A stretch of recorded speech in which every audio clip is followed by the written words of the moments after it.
ఇప్పుడు శమంతకమణి కథ ప్రారంభం. ఈ కథను ఎందుకు వినాలంటే, భాద్రపద శుద్ధ చతుర్థి రోజు సాయంకాలం చంద్రదర్శనం చేస్తే అనేక అపవాదాలు వస్తుంది. అందుకు ఈ వ్రత కథను వింటే ఆ అపవాదాలని పరిహారం అవుతుంది, తొలగిపోతుంది. అందుకు ఈ వ్రత కథను వినాలి. ఈ వ్రత కథని ధర్మపుత్రునికి ఉపదేశం చేస్తున్నారు. భాద్రపద శుద్ధ చతుర్థి రోజు ఏమున్నదో ఈ రోజు అత్యంత శుభప్రదమైన రోజు. ఎందుకంటే శివలోకంలో పూజా సమయం ఈ రోజు, అందుకు శుభప్రదమైన రోజు. ఆ రోజు మనము ప్రాతకాలం నిలిచి భూమాతకి నమస్కరించి స్నాన సంధ్యావనాలు దేవుని పూజలన్నీ కూడా సమాప్తి చేసి ఉపవాసంతో శ్రీ వరసిద్ధి వినాయక స్వామిని ఆరాధించాలి, పూజించాలి, భక్తితో పూజించాలి, శ్రద్ధతో పూజించాలి. ఈ రోజు చంద్రదర్శనం చేస్తే అపవాదం అవుతుంది. దాని పరిహారమే ఈ కథను మనము వినాలి. దీనిని ఎలా అపవాదం వస్తుంది, దీనికి పూర్వ ఇతిహాసం ఏమైనా ఉండాలని శాస్త్రంలో చెబుతున్నారు. పూర్వకాలంలో ఈ ఒక అపవాదాన్ని పోవాలంటే శమంతకమణి వ్రత కథను వినాలి, ఒక శ్లోకం ఉండాలి. ఆ శ్లోకం జపం చేసినప్పుడు అపవాద పరిహారం అవుతుంది. అందరూ చెప్పవచ్చు. చెప్పండి.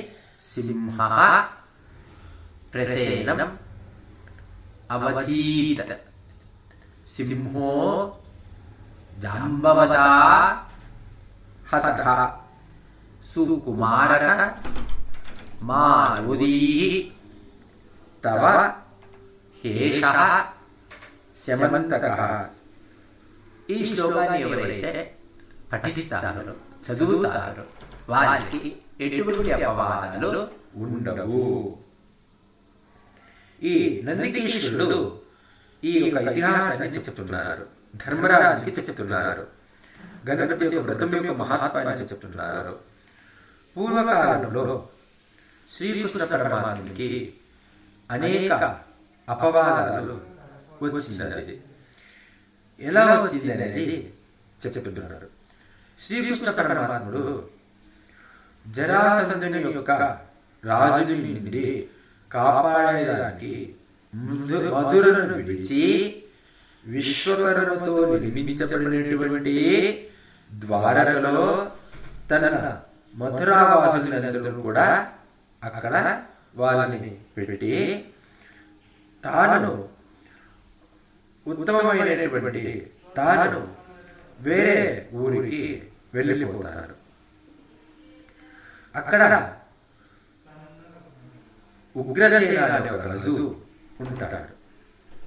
ఆ ఉగ్రసేన అనే రాజుకి ఇద్దరు కుమారులు, సత్రాజిత్తు మళ్ళీ ప్రసేన అని.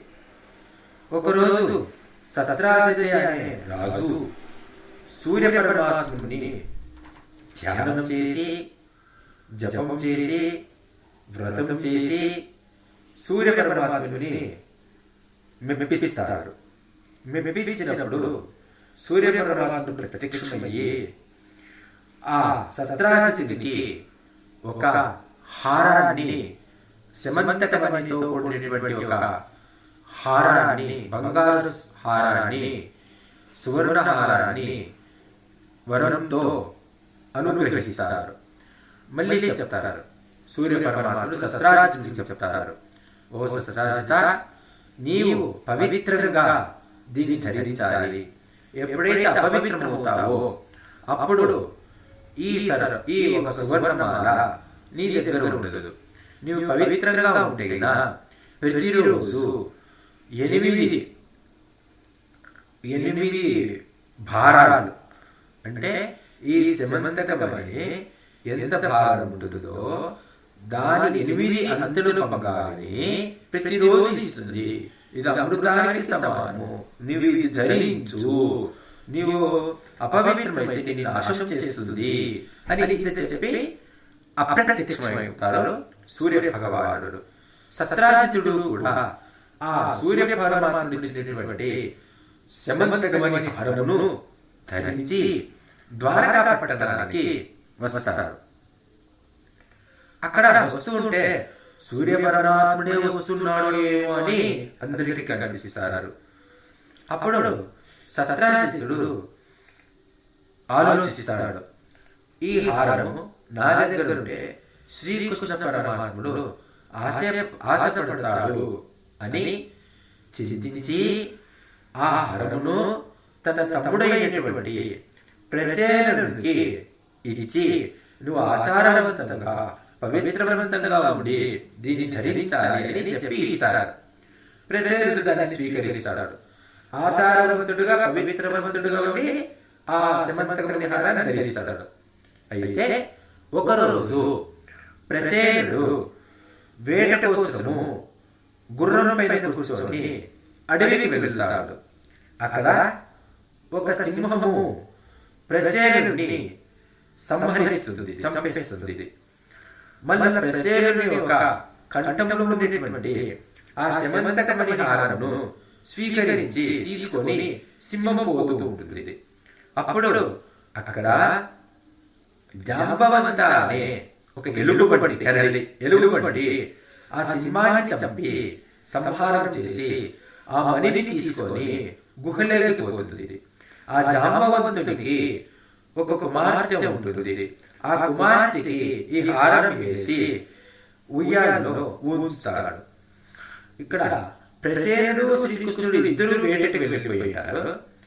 ప్రసేనుడు కనపరాడు. శ్రీకృష్ణ పరమాత్ముడు మాత్రము మళ్ళీ ద్వారకి వస్తారు. అప్పుడు అందరూ కూడా ఏం చెప్పుకుంటారంటే, శ్రీకృష్ణ పరమాత్ముడు ఆశతో ప్రసేనుని చంపేసి హారం తీసుకునేదానికి ఏమో యోచన చేసి మళ్ళీ వచ్చాడు అని ఒక అపవాదంతో శ్రీకృష్ణ పరమాత్ముని నిందిస్తారు అందరూ కూడా. ఈ నింద శ్రీకృష్ణ పరమాత్ముడు తన పైన వచ్చిందని తెలుసుకుంటాడు. తెలుసుకొని ఈ నిందని దూరం చేసుకునేదానికి సత్రాజితుడు మళ్ళీ ఆ ఊరిలో ఉన్నటువంటి ప్రజలను తాను అందరూ చేరుకొని అడవికి వెళ్ళిపోతూ ఉంటే, ఎక్కడైతే సింహము ప్రసేనుని చంపినారో ఆ గుర్రం చంపినది చూస్తారు. సింహము యొక్క పాదం గురుతును చూస్తారు. అట్లనే వెళ్ళిపోతుంటారు.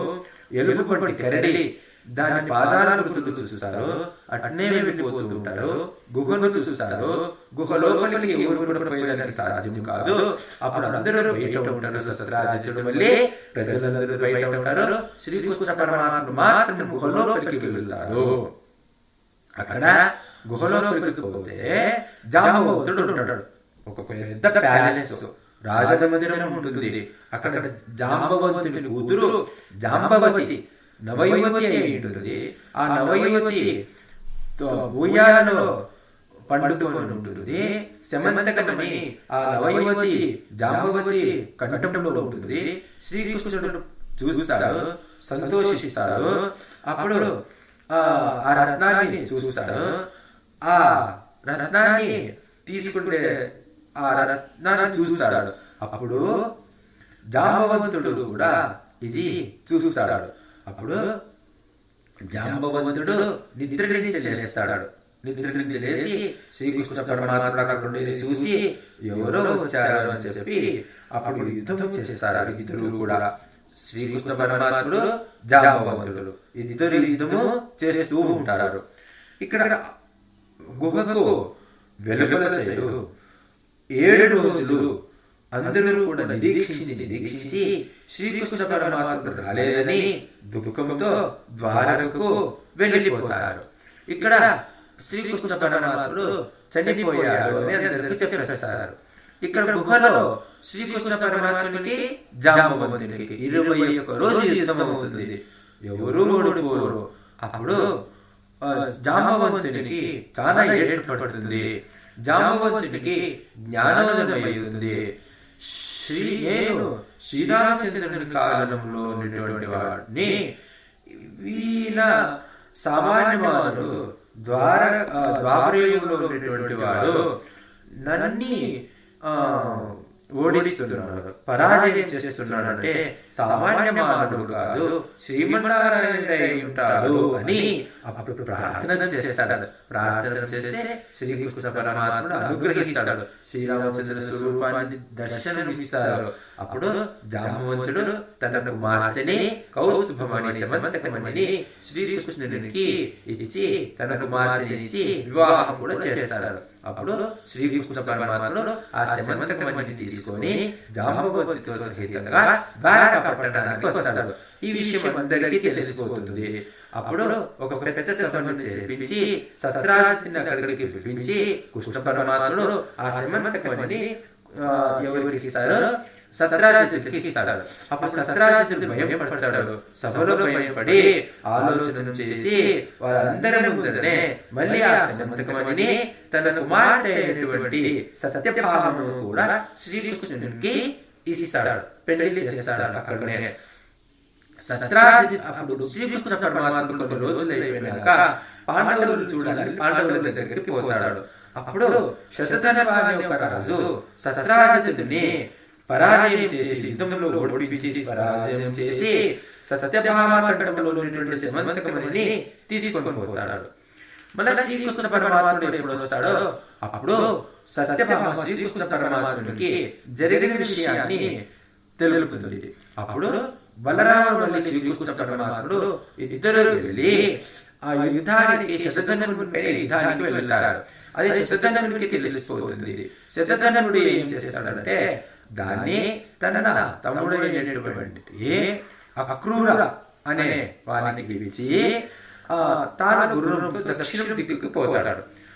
అప్పుడు శతధనుడు వేరే చోట పోతున్నాడని తెలుసుకొని శ్రీకృష్ణ పరమాత్ముడు వారిని వెనుకలనే హింబాలించి వెనుకలనే పోయి శతధనుడిని సంపేస్తాడు. శతధనుడి దగ్గర హారం ఉండదు. బలరామునికి సందేహం వస్తుంది, నువ్వు ఊరుకనే అందరినీ సంహారం చేస్తున్నావు అని చెప్తే, లేదు వీడు దుష్టుడు అందుకే నేను సంహారం చేస్తున్నాను అని చెప్తాడు. అప్పుడు బలరాముడు అక్కడి నుంచి వెళ్ళిపోతాడు. అప్పుడు శ్రీకృష్ణ పరమాత్ముడు మళ్ళీ కూడా ద్వారకా పట్టణానికి వస్తాడు. అక్కడ అందరూ కూడా శ్రీకృష్ణ పరమాత్ముని నిందిస్తారు. శ్రీకృష్ణ పరమాత్మునికి తెలుస్తుంది. అక్కడ అక్రూరుడు ఏం చేస్తాడంటే సమంతకమణిని తీసుకొని తీర్థయాత్రలు చేస్తూ కాశీ క్షేత్రానికి పోయి అక్కడ అనేక మహత్కార్యాలని చేస్తూ ఉంటారన్నమాట. కృష్ణ పరమాత్ముడు చింతిస్తూ ఉంటాడు. అప్పుడు నారద మహర్షులు అక్కడికి వస్తాడు. అప్పుడు శ్రీకృష్ణ పరమాత్ముడు నారదుని అడుగుతాడు, నాకెందుకు ఇన్ని అపవాదాలు వస్తున్నాయి అని. అప్పుడు నారదుడు శ్రీకృష్ణ పరమాత్ముడు చెప్తాడు, నీవు భాద్రపద మాసంలో శుద్ధ చతుర్థి రోజు చంద్రుడిని చూశావు కాబట్టి ఇన్ని అపవాదాలు నీకు వస్తున్నాయి అని. అప్పుడు కృష్ణ పరమాత్ముడు అడుగుతాడు, ఆ అపవాదాలు అంటే నేను ఏమి చేయాలి అని. అప్పుడు నువ్వు భాద్రపద శుద్ధ చతుర్థి రోజు లేకుంటే భాద్రపద శుద్ధ ద్వితీయ రోజు విదిగే రోజు చంద్రదర్శనం చూసి శుద్ధ చతుర్థి రోజు వరసిద్ధి వినాయక వ్రతాన్ని ఆచరణ చేస్తే ఈ అపవాదాలన్నీ పోతాయి అని చెప్తాడు. అప్పుడు కృష్ణ పరమాత్ముడు నారదుని అడుగుతాడు, మనము భాద్రపద శుద్ధ చతుర్థి రోజు చంద్రుడిని చూస్తే ఎందుకు అపవాదాలు వస్తుంది అని అడుగుతాడు. అప్పుడు నారదులు చెప్తారు, పూర్వకాలంలో చంద్రుడు తాను నేను అత్యంత రూపవంతుడిని, నాకంటే రూపవంతుడు ప్రకాశవంతుడు ఈ లోకంలో ఎవరూ లేరు అని గర్వంతో మెరుస్తూ ఉంటాడు. అది గణపతి చూస్తాడు, శాపం ఇస్తాడు అనమాట. ఏమని శాపం ఇస్తాడు, ఎవరైతే నిన్ను చూస్తారో భాద్రపద శుద్ధ చతుర్థి రోజు ఆ రోజు వాళ్ళకి అపవాదాలు వస్తాయి అని శాపం ఇస్తాడు. ఈ శాపము ఎందుకు వచ్చింది, ఎవరికి ఇచ్చింది, ఏ సందర్భంలో వచ్చింది అని మళ్ళీ కృష్ణుడు నారదుడు అడుగుతే నారదులు చెప్తున్నారు అన్నమాట. పూర్వకాలంలో పరమేశ్వరుడు అందరూ గణపతిని ప్రమథగణునికి నాయకునిగా చేసేదానికి వస్తారనమాట. అక్కడ బ్రహ్మాది దేవతలు అందరూ వస్తారు, గణనాథుడు కూడా ఉంటాడు. గణనాథుని బ్రహ్మడు స్తోత్రం చేస్తారు. అనేక మంది స్తోత్రం చేస్తారు. బ్రహ్మదేవుడు వరం ఇస్తాడు. ఎవరైనా ఏమైనా పని చేయాలంటే ప్రప్రథమంగా నిన్నే పూజ చేయాలి అని చేస్తారు, వరం ఇస్తాడు. అప్పుడు గణనాథుడు కూడా బ్రహ్మదేవుడికి వరం ఇస్తాడు. నీ యొక్క సృష్టి క్రమంలో ఏ తొందర కూడా రాదు, ఏ ఇబ్బంది కూడా ఉండదు అని చెప్తాడు. అప్పుడు అట్లనే కావాలి అని చెప్పి గణపతి అక్కడ పొడుగుని స్వీకరిస్తాడు. స్వీకరించి తాను తన సిద్ధబుద్ధి సమేతంగా ఈ ప్రపంచం చూడాలని మూషికం పైన కూర్చొని చంద్రలోకానికి వస్తాడు. ప్రపంచం అన్ని లోకాలు తిరుగుతూ చంద్రలోకానికి వస్తాడు.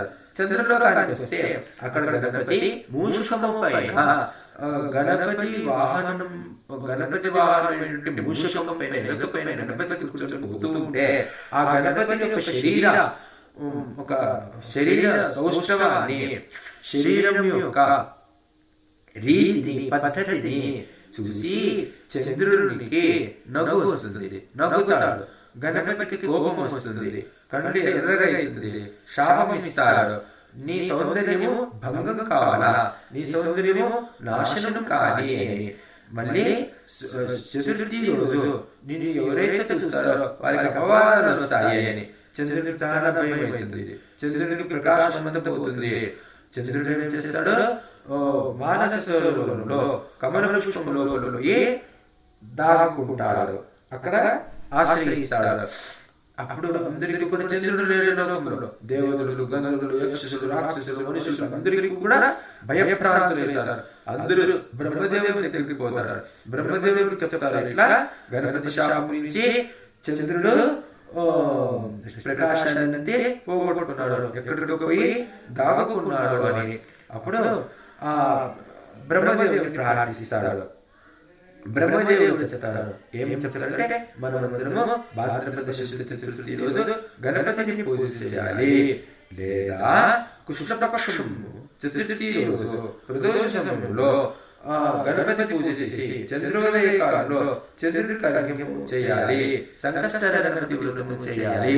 అనేక రీతిమైనటువంటి నైవేద్యము కుడుములు గణపతికి అర్పించాలి. ఈ పూజా క్రమం చేస్తే అప్పుడు గణపతి ప్రత్యక్షమవుతాడు, గణపతి వరమడగొచ్చు చెప్తాడు. అప్పుడు చంద్రుడికి కూడా చెప్తాడు, ఓ చంద్ర నీవు కూడా ఈ వ్రతాన్ని ఆచరించాలని. అప్పుడు చంద్రుడు కూడా కృష్ణపక్ష చతుర్థి రోజు గణపతిని పూజించి గణపతిని ప్రీతిస్తాడు, గణపతికి ప్రియమయ్యేటట్టు చేస్తాడు, సంతోషం వచ్చేటట్టు చేస్తాడు. అప్పుడు గణపతికి ప్రత్యక్షమవుతాడు. అప్పుడు దేవతలందరూ, చంద్రుడు అందరూ కూడా గణపతిని ప్రార్థిస్తారు, చంద్రుడు చేసేటువంటి తప్పును క్షమించు అని. అప్పుడు చంద్రుడు గణపతి చెప్తాడు, ఏం చెప్తాడు అంటే భాద్రపద శుద్ధ చతుర్థి ఒక్కరోజు మాత్రమే నిన్ను చూస్తే అపవాదం వస్తుంది, ఇంకా వేరే రోజు చూస్తే అపవాదాలేమీ ఉండదు అని. అయితే భాద్రపద దానికి కూడా పరిహారం ఉన్నది. భాద్రపద శుద్ధ ద్వితీయ రోజు నీ దర్శనం చేసి చౌతి రోజు చంద్ర దర్శనం చేసిన అపవాదం ఉండదు. ద్వితీయ రోజు చంద్రుడిని చూడుకోకుండా చతుర్థి రోజు చంద్రుడిని చూస్తే అపవాదం వస్తుంది అని చెప్తారు. ఈ రోజు ఒక రోజు మాత్రము. అందుకు ఈ అపవాదం పోయేదానికి శమంతకమని వ్రతకథను వినాలి, లేకపోతే శ్లోకమన్నా చదవాలి, లేకపోతే కృష్ణపక్ష చతుర్థి రోజు సంకష్టహర గణపతి వ్రతమైన ఆచరణ చేయాలి. ఇలా చేస్తే వాళ్ళ కష్టాల అపవాదాలని పరిహారం అవుతుంది అని చెప్తారు. ఇదంతా ఆ శ్రీకృష్ణ పరమాత్ముడు విని తాను కూడా ఈ వ్రతాన్ని ఆచరించి ఆ అపవాదం నుంచి దూరమైనారు. అందుకు ఈ దోషం పరిహారార్థం కోసం ఇప్పుడు చెప్పినటువంటి ఈ శమంతకమని కథను వినాలి. అప్పుడు అన్ని కష్ట పరంపరాలు మళ్ళీ అపవాదాలు దూరం అవుతుంది అని నారదులు శ్రీకృష్ణ పరమాత్ముడికి చెప్పారు. అప్పుడు కృష్ణుడు గంగాధరని ఆరాధించారు. అప్పుడు అన్ని అపవాదాల నుంచి దూరమైనారు. అందుకు నేను కూడా ఇలా చేశాను కాబట్టి ఓ ధర్మరాజా, నీవు కూడా ఈ వ్రతాన్ని ఆచరించని శ్రీకృష్ణ పరమాత్మ మళ్ళీ ధర్మరాజు కూడా చెప్తారు అని స్కాంద పురాణంలో ఉన్నటువంటి శమంతకమణి వ్రత కథ సమాప్త. ఓం తత్సత్.